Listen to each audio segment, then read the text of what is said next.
You are sitting in the most comfortable room a human has ever lived in. The temperature is perfect. There is light with no fire. There is food a few steps away that you did not have to chase. In your hand is a small glass rectangle that holds every song ever recorded, every film ever made, every story anyone has ever told. And you are bored. Not tired, not sad, just restless in a way you can't quite name. You scroll and nothing holds you. You open a thing, close it, open another. You have more to entertain you in this single moment than a king could gather in a lifetime. And still there is this low, itching emptiness under your ribs, whispering that you should be somewhere else, doing something else, being someone else. You think this means something is wrong with you. It doesn't. That itch is older than farming, older than fire, older than language. It kept your ancestors alive. And by the end of this, you'll understand exactly what your boredom is trying to make you do, and why, for almost everyone who came before you, obeying it was the difference between finding the next valley and dying in the last one. So go back. For most of the human story, you were a forager. You lived in a small band, moving across a landscape, taking what the land offered. And the land did not offer forever. A patch of berry bushes gets stripped in a few days. A waterhole shrinks. The animals learn where you hunt and drift away. Every good place, no matter how good, slowly runs dry. So a question sat quietly behind every waking hour of your ancestors' lives. Stay or move? Keep working this patch that is slowly giving less, or gamble on walking to a new one you cannot see yet? That question has no easy answer. Stay too long, and you starve in a place you've already emptied. Leave too soon, and you abandon food you could still have eaten, walking into unknown ground for nothing. Your ancestors needed something inside them that measured this, a feeling that stayed quiet while a place was rich, and grew louder as it thinned, a feeling that eventually became so uncomfortable it pushed them up onto their feet and over the ridge. That feeling is boredom. Boredom is not emptiness, it is a signal. It is your mind telling you that where you are right now is no longer giving you enough, that the patch is thinning, that the reward here has dropped below what might be waiting somewhere else. It is a nudge sharpening into a shove that says, this is used up. Go look. Find the next thing. Researchers who study this today describe boredom in almost exactly those terms. James Dankert and John Eastward, two psychologists who spent years trying to define it, landed on the idea that boredom is the feeling of wanting to be engaged and being unable to, a kind of alarm that fires when your attention has nothing worth gripping. Sandy Mann, another researcher who has studied boredom for decades, argues it isn't a malfunction at all, but a prompt, an uncomfortable state that exists to push you toward change, toward searching, toward something new. Boredom is your mind refusing to let you sit still in a place that has stopped paying you. There's a piece of older thinking that fits this perfectly. Long before anyone was measuring boredom in a lab, biologists studying how animals feed noticed a pattern so reliable they gave it a name. The idea that a smart forager doesn't drain one patch to the last scrap. It stays while the returns are good, and it leaves the moment the effort stops being worth it, right as the patch dips below what the wider landscape on average could give. The animal that gets this timing right, again and again, eats more over a lifetime than the one that clings to a dying spot out of habit. You are descended from foragers who got that timing right, and the timer they used, the internal clock that told them when a place had thinned past the point of staying, was not a calculation. It was a feeling in the body. It was the slow, rising discomfort of having nothing here left worth doing. Now picture what that meant on the savannah. Your ancestor is sitting by a stream that gave good fish last week. Today the fish are fewer.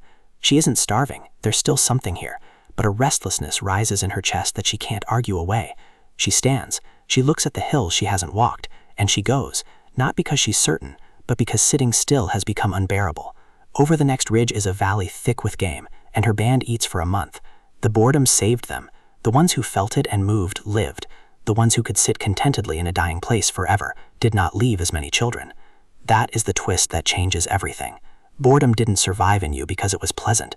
It survived because it was useful. It is one of the oldest tools your mind owns, an engine of exploration, curiosity, and reinvention, welded permanently into the human animal, precisely because the restless ones inherited the earth. Everything you admire about people came partly from this. the urge to wander into unknown country, the itch to try a tool a different way, the child who takes the thing apart just to see, the artist who cannot paint the same picture twice. Boredom is the ancestor of every what-if. It is the reason humans did not stay in one valley in Africa, but walked, over thousands of generations, into every corner of the planet, up mountains, across ice, over open ocean toward islands they could not yet see. Something in you could not sit still. That something was this. Think of how strange that journey really is. No other large animal spread itself across deserts and rainforests and frozen coasts and mountain ranges the way humans did. Most creatures find a niche that suits them and stay in it, generation after generation, perfectly content. Humans refused. Again and again, some band looked at a place that was working, a place with enough food, enough safety, enough of everything a body needs, and felt that low restlessness rise anyway, and walked out of it toward a horizon they had no proof was better. Multiply that single restless impulse across 10,000 generations, and you get the whole map of humanity. A species that colonized a planet not because it had to, but because staying put felt, at some point, quietly unbearable. So why does it feel like a curse now, instead of a gift? Because the signal is still perfectly tuned for a world that no longer exists. Boredom evolved to fire when a real place stopped giving real rewards, and to send you toward a different real place with different real rewards. Movement, effort, a new patch you'd have to work. The relief only came after the walking and the searching and the finding. Boredom was a door, and behind the door was always something that took your whole body to reach. But you don't live in that world anymore. When the itch rises in you now, you don't stand and walk over a ridge, you reach for the glass rectangle. And here is the cruel trick. The rectangle answers boredom instantly. A new video, a new message, a tiny bright reward delivered in half a second, no walking required. It quiets the itch for a moment. Then the moment ends and the itch comes back, a little sooner, a little sharper, because you fed it the thing that makes it hungrier. Your ancestors' boredom pushed them toward a valley full of food. Yours pushes you toward a device that gives you a crumb and takes the valley away. The signal is doing exactly its job. It's screaming, this patch is thin, go find a richer one. And you keep answering it with the thinnest patch ever invented, one designed deliberately to never quite fill you, so that you'll ask it again in 10 seconds. That's why you can feel bored, surrounded by infinite entertainment. It isn't a paradox. The entertainment is not a rich valley. It's a hall of mirrors that shows you 1,000 valleys and lets you walk into none of them. Your body knows the difference. The restlessness under your ribs is your ancient self, standing at the edge of a landscape it was built to cross, being handed a screen instead. So sit with this the next time it comes. The boredom is not a defect in you. It is not laziness, and it is not a sign that you are broken or ungrateful. It is a 400,000-year-old messenger, still arriving faithfully, still carrying the same words it carried to someone crouched by a thinning stream long before your name existed. This is used up. There is more out there. Go and find it. The message was never wrong. Only the reply is changed. And maybe that's the small thing you can do with all of this. Not to kill the boredom, you can't, it's stitched too deep, but to hear what it's actually asking for.